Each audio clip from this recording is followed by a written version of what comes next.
Bienvenue à tous, c'est Info Soir. Voici les titres de ce dimanche.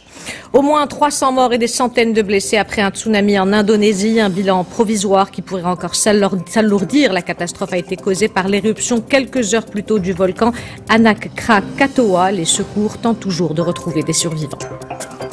C'est une affaire d'une violence inouïe. Les faits se sont produits la nuit dernière à Casablanca. Un homme aurait agressé à l'arme blanche une jeune femme, lui assénant plusieurs coups de couteau. Le jeune homme se serait poignardé. Il aurait succombé à ses blessures. C'est une plateforme d'échange entre les responsables africains en charge de la formation professionnelle. Organisé à Dakhla, ce forum a pour objectif de tracer une feuille de route pour instaurer un modèle de partenariat entre les pays africains et renforcer la coopération sud-sud. Décoré de lumière et de guirlandes, le sapin est un incontournable à Noël, un arbre décoré sous lequel les enfants trouvent des cadeaux le matin du 25 décembre. Mais quelle est l'origine de cette tradition qui date de plusieurs siècles? Élément de réponse à la fin de cette édition. Madame, monsieur, bonsoir. Les secours tentent toujours de retrouver d'éventuels survivants. Les premières images du drame ont été publiées sur les réseaux sociaux. Un tsunami a fait au moins 300 morts et des centaines de blessés dans le détroit de la Sonde, en Indonésie. Il a été provoqué par l'éruption du volcan Anak Krakatoa. Des centaines de bâtiments ont été détruits par les deux vagues qui ont déferlé sur les rivages de plusieurs plages très touristiques. Les développements avec Salima Benabou. 21h30, la vague déferle sur les côtes javanaises. La panique est générale. Au petit matin, voici ce qui reste des villages touchés. Des centaines de constructions ont littéralement été soulevées par le raz-de-marée. Les rues sont dévastées et les débris ont envahi les plages. Les pertes humaines sont à la mesure de ces destructions, considérables. Nous avons retrouvé 67 corps sur la plage de Karita. Le nombre de morts augmente. Nous arrivons à les identifier grâce à l'identification faciale car les conditions le permettent, heureusement. À l'origine de ce phénomène très rare, l'Anak Krakatao. Ce volcan en partie immergé crache du feu depuis plus de 6 mois. Ces derniers jours, il était très actif. Hier soir, les volcanologues ont relevé 13 minutes d'éruption. S'en est suivi un gigantesque glissement de terrain qui aurait littéralement soulevé les eaux. Les données confirment que le tsunami a été provoqué par les activités volcaniques de l'Anak Krakatao. Les secouristes sont toujours à pied d'œuvre, même si au fil des heures, les chances de retrouver d'éventuels survivants s'amincissent. Partout, c'est la même scène de désolation, des corps exhumés des décombres et des familles endeuillées. 33 migrants secourus par une ONG cherchent un port pour Noël. L'ONG allemande Sea-Watch, qui a secouru ces immigrés clandestins au large de la Libye, a exhorté les États européens à trouver une solution rapide pour leur permettre de débarquer avant que les conditions météo ne se détériorent. Les migrants se trouvaient sur une embarcation de fortune dans les eaux internationales quand ils ont été secourus par le Sea-Watch qui bat pavillon néerlandais. Ils viennent du Nigeria, de Libye et de Côte d'Ivoire et parmi eux se trouvent 6 enfants et 4 femmes. Avant de refermer cette page internationale, ce message de condoléances et de compassion adressé par Sa Majesté Mohammed VI aux serviteurs des lieux saints de l'islam, le roi Salman ibn Abdelaziz, suite au décès du prince Talal ibn Abdelaziz El Saoud. Dans ce message, le souverain affirme avoir appris avec une grande affliction la triste nouvelle du décès de son Altesse royale, le prince Talal ibn Abdelaziz El Saoud, exprimant en cette douloureuse circonstance au roi Salman et à travers lui à la famille royale saoudienne ses vives condoléances et ses sincères sentiments de compassion. Retour au Maroc avec ce nouveau rassemblement en hommage à Louisa et Maren, les deux jeunes femmes scandinaves sauvagement assassinées en début de semaine près d'Imlil par des terroristes. Il a été organisé à Essaouira. Une centaine de personnes, dont beaucoup d'enfants, se sont retrouvés pour exprimer leur profonde condamnation et manifester par la même occasion leur solidarité avec les familles des victimes. Un moment de recueillement et de communion. Et comme on le voit sur ces images, des fleurs ont été déposées et des bougies allumées en mémoire des victimes. Et les rassemblements se sont multipliés dans plusieurs villes marocaines, une mobilisation et des marques de solidarité qui n'ont pas manqué de toucher les ambassadeurs scandinaves au Maroc, mais aussi la communauté danoise installée dans le royaume. Samira Chtouani pour les détails. L'émoi considérable exprimé par les Marocains toute cette semaine via des marches, sit-ins et rassemblements de recueillement, comme ici devant l'ambassade de Norvège hier à Rabat, ou encore celle du Danemark, a fait réagir les diplomates scandinaves. Hier, visiblement touché, l'ambassadeur du Danemark s'est joint aux condoléances marocaines. La solidarité exprimée par vous et le peuple marocain est évidemment remarqué au Danemark. Et c'est le message principal que j'ai transmis vis-à-vis de la presse danoise. Le royaume, connu pour attirer chaque année des millions de touristes, abrite également des résidents étrangers installés au Maroc et parmi eux de nombreux Scandinaves. Cela fait chaud au cœur de voir combien les Marocains ont réagi face à ces terribles crimes. Nous espérons que cela n'arrivera plus. Je rajoute que pour moi, pour les Européens qui vivent ici et pour les touristes, le Maroc est un pays sûr et sécurisé. Hier, l'ambassadeur de Norvège au Maroc a de son côté appelé à ne pas céder à la peur. Meret Nergart a souligné que les extrémistes sont des cas isolés. Elle a également remercié le peuple et le gouvernement marocain pour leur soutien. Et les Marocains qui, de par leur mobilisation spontanée, ont de leur côté une fois de plus exprimé combien toute forme de violence ne sera jamais acceptée. Et toujours concernant le drame de Imlil, il y a quelques instants, juste avant Info Soir, Boubkr Sabik, le porte-parole de la Direction générale de la Sûreté nationale, était l'invité de l'émission Confidence de presse présentée par Adla Torabi. Boubkr Sabik a donné plusieurs détails sur cette attaque terroriste et sur les arrestations, des interpellations qui ont été très rapides, grâce notamment aux efforts des forces de l'ordre et à l'implication des citoyens, a-t-il expliqué. Il a également assuré que la vidéo choquante qui a circulé sur le web, dans laquelle on voit une femme en train de se faire décapiter est toujours en cours d'authentification. Il a également précisé que les suspects ne connaissaient pas les victimes, contrairement à ce qui a été véhiculé par certains supports. Et lors de cette émission, il a également été question des stratégies mises en place par la DGSN pour combattre le terrorisme et le crime organisé de façon générale. Et vous pourrez revoir l'intégralité de cette émission sur notre site 2m.ma ou sur l'application My2M. Selon plusieurs témoignages, ce serait un crime passionnel. C'est une affaire d'une violence inouïe qui a secoué la toile hier soir. Les faits se sont produits la nuit dernière à Casablanca, au niveau de la Corniche, près d'un célèbre fast-food. Un homme aurait agressé à l'arme blanche une jeune femme, lui assénant plusieurs coups de couteau. Le jeune homme se serait poignardé, il aurait succombé à ses blessures. Reportage Abdrahim Bouhidjoui, le récit est de Samira Chtouani. C'est sur le parking de ce fast-food qu'un homme serait venu asséner hier soir plusieurs coups de couteau à une jeune femme qu'il connaissait. Lorsque cette dernière s'est effondrée, l'agresseur aurait alors retourné son couteau contre lui-même pour s'infliger des coups au corps et à la gorge. L'homme serait décédé de ses blessures dans l'ambulance sur le chemin de l'hôpital. La jeune femme a été conduite encore vivante au CHU. La jeune patiente que l'on a reçue à 23h hier a subi des coups de couteau à la tête, à la poitrine et au ventre. Elle a reçu les premiers soins et les contrôles par scanner. Après avoir subi une intervention chirurgicale, la jeune femme traumatisée reste sous surveillance. Le corps médical se veut rassurant. À cette heure, sa situation est stable. Elle est encadrée par des spécialistes et sortira bientôt de l'hôpital. Une enquête a été ouverte. Ce fait terriblement violent n'est pas sans rappeler la prévalence des agressions faites contre les femmes. Au Maroc, elles sont officiellement près de 40 000 par an à subir diverses violences, dont près de 10 000 physiquement agressées. Je vous le disais en titre, c'est une plateforme d'échange d'expertise entre les responsables africains en charge de la formation professionnelle organisée à Dakhla. Ce forum a pour objectif de tracer une feuille de route pour instaurer un modèle de partenariat entre les pays africains dans la perspective de favoriser l'accès à la formation, la mobilité et la qualification des jeunes, notamment les populations migrantes. Reportage Zakaria Eit Abdelmjid et Nezar Bouhout, le récit est de Salima Benabou. La rencontre réunit plusieurs responsables africains. Objectif affiché de ce rendez-vous, développer des pistes de réflexion pour répondre aux besoins de la jeunesse du continent en matière de formation professionnelle.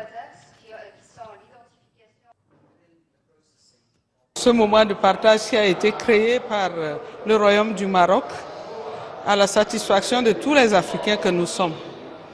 Et particulièrement pour ce qui est de mon pays et mon département, j'ai eu à participer à des débats très riches. Bénéficions donc d'un appui considérable du Maroc dans le domaine de la formation professionnelle. Cet appui était jusqu'à la date d'hier de 20 stagiaires chaque année.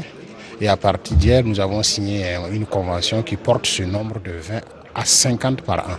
Et pour favoriser ces échanges d'expériences et les bonnes pratiques dans une démarche de mutualisation, les dirigeants africains ont rencontré à Dakhla les responsables marocains afin de discuter de plusieurs domaines de coopération dans ce domaine. Parmi les suggestions les plus importantes figure notamment la nécessité de donner une impulsion à la coopération sud-sud dans la perspective de favoriser l'accès à la formation, et ce, sous l'égide de l'Union africaine.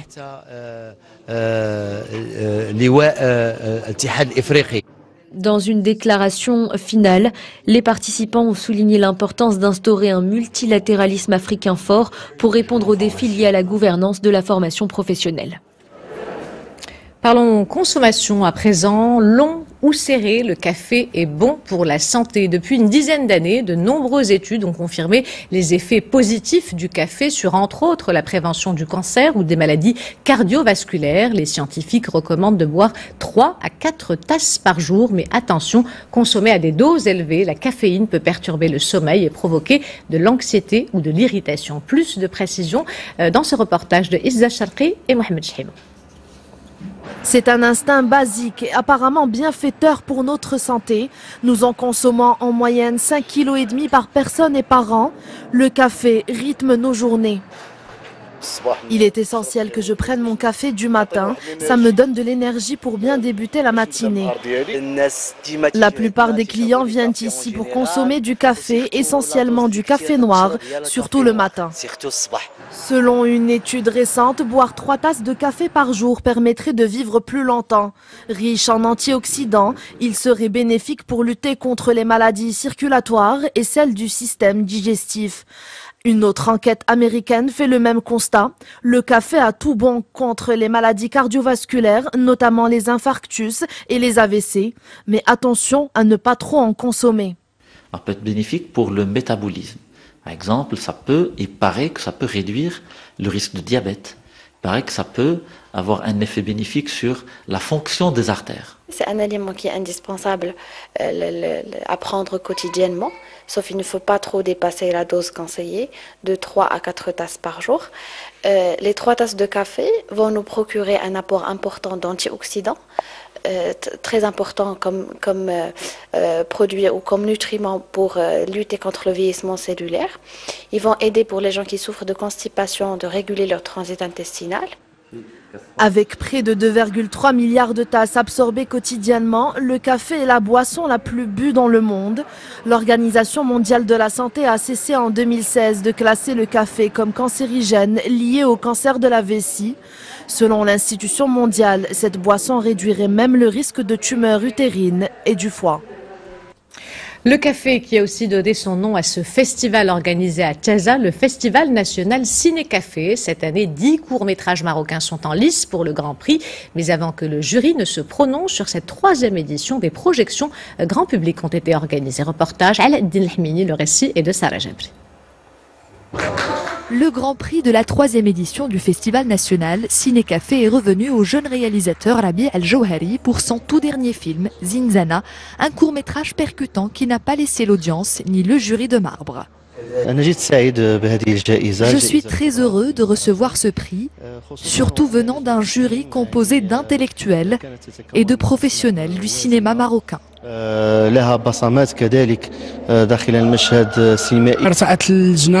Le court-métrage Zinzana mérite amplement ce prix. Le jury a été touché par l'histoire et le langage cinématographique utilisé par le réalisateur. La mention spéciale du jury est revenue au jeune comédien Rachid El-Omari. Encourager les jeunes talents, c'est l'un des principaux objectifs de cette manifestation culturelle qui a connu la participation cette année d'une vingtaine de courts-métrages de réalisateurs marocains, professionnels et amateurs. Je pense que l'édition a été un franc succès vu le niveau des films en lice pour le Grand Prix du festival, ainsi que tous les cinéastes et réalisateurs qui ont répondu présents à l'invitation. Les participants représentent toutes les régions du Maroc. Les festivaliers ont également pu assister à la projection d'une dizaine de films.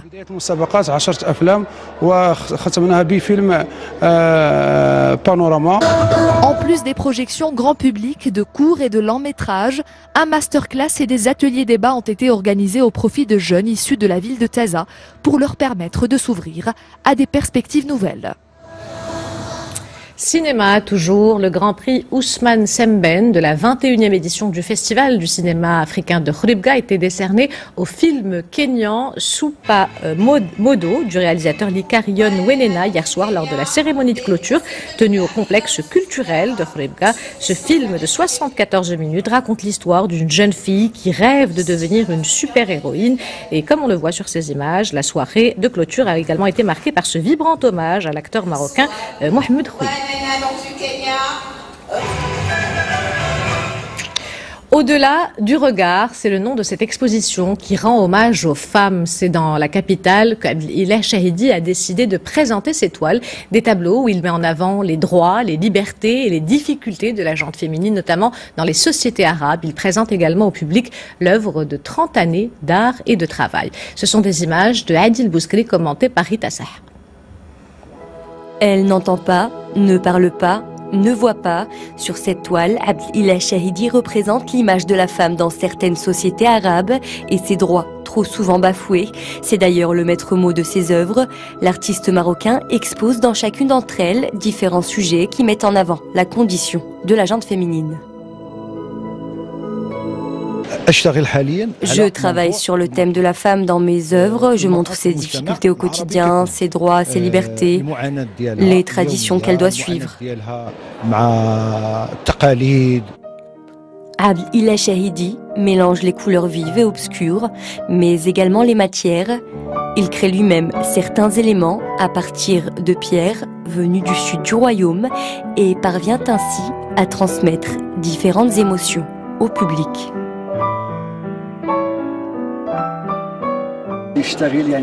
On ressent beaucoup d'émotions et également les rêves de certaines femmes. Son art est figuratif mais également abstrait. Détenteur de plusieurs prix pour ses œuvres sur les femmes, Chahidi expose à la Bibliothèque nationale de la capitale jusqu'au 31 décembre prochain. Il propose au grand public de découvrir 30 années de travail et de peinture et d'aller à travers cette exposition au-delà du regard. Décoré de lumière, de guirlandes rouges, blanches ou dorées, le sapin est un incontournable à Noël, un arbre sous lequel les enfants trouvent des cadeaux le matin du 25 décembre. Mais quelle est l'origine de cette tradition qui date de plusieurs siècles et qui célébrait à la base une fête païenne? Élément de réponse dans ce reportage de Shaima Al-Allam, Erdouane Bouarouk, le récit est de Rita Sah. Grand, vert, majestueux, le sapin est l'un des principaux symboles de la célébration de Noël. Pendant les fêtes de fin d'année, cet arbre à longue aiguille de la famille d'Épinacées orne de nombreuses maisons, une tradition ancestrale dont beaucoup ignorent les origines. Je ne connais pas son histoire, je le vends, les gens achètent des cyprès ou des sapins. On dit que les origines du sapin de Noël sont allemandes et que le sapin représente l'amour et la paix. C'est en effet chez les Allemands que cette tradition a vu le jour. Selon la légende, Boniface, l'un des moines qui a converti les Germaniques au christianisme, avait abattu un arbre vénéré par les Celtes. Seul un petit sapin sera épargné lors de sa chute dévastatrice. Considéré comme un miracle, le conifère deviendra l'arbre de l'enfant Jésus. La première histoire vient de l'Empire germanique. Un arbre était associé à chaque mois lunaire. Lors du solstice d'hiver, le sapin, symbole de vie, était embelli. Cette tradition s'est étendue à l'Empire romain. Ces derniers vénéraient le dieu soleil, notamment avec un sapin, en symbole de célébration. C'est en Alsace, au XIVe siècle, que le sapin sera appelé pour la première fois arbre de Noël. Au fil des décennies, les décorations, à la base composées de gâteaux, de fruits et de confiseries, vont évoluer. Au XVIIIe siècle, les premiers conifères illuminés vont faire leur apparition. Une tradition qui a traversé le temps et l'espace et qui ravit aujourd'hui, petits et grands, surtout le fameux matin de Noël, lors de l'ouverture des cadeaux, sous le sapin. Avant de nous quitter, je vous rappelle l'une des principales informations de ce journal. Les secours tentent toujours de retrouver d'éventuels survivants. Les premières images du drame ont été publiées sur les réseaux sociaux. Un tsunami a fait au moins 300 morts et des centaines de blessés dans le détroit de la Sonde, en Indonésie. Il a été provoqué par l'éruption du volcan Anak Krakatau. Des centaines de bâtiments ont été détruits par les deux vagues qui ont déferlé sur les rivages de plusieurs plages très touristiques. C'est la fin de cette édition. L'information se poursuit sur notre site 2m.ma et sur l'application My2m. Le prochain journal El Masaïa vous sera présenté par Zahra Etihel demain à cette même place, Rizlan Taïbi. Quant à moi, j'aurai le plaisir de vous retrouver très bientôt. En attendant, portez-vous bien et excellente soirée à tous.